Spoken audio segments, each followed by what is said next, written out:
Hi guys, here we have a 2009 Peugeot Expert Tepee 1.6 Hdi wheel access vehicle XNHS.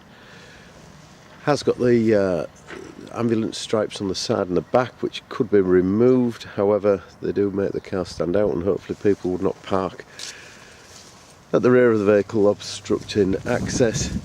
It has the low access ramp, 5 seats with seat belts plus the wheelchair. The wheelchair is included.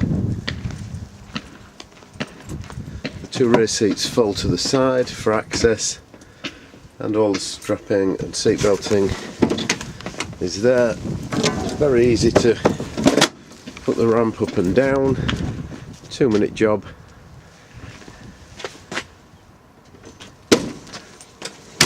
Also has a winch fitted. Side step pops out at the side.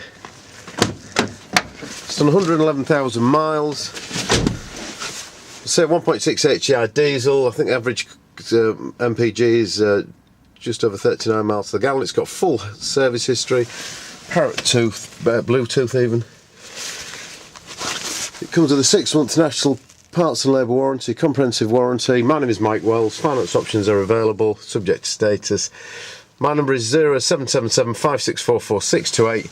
Please call before travelling. I'm not always on site, and thanks for looking at this video.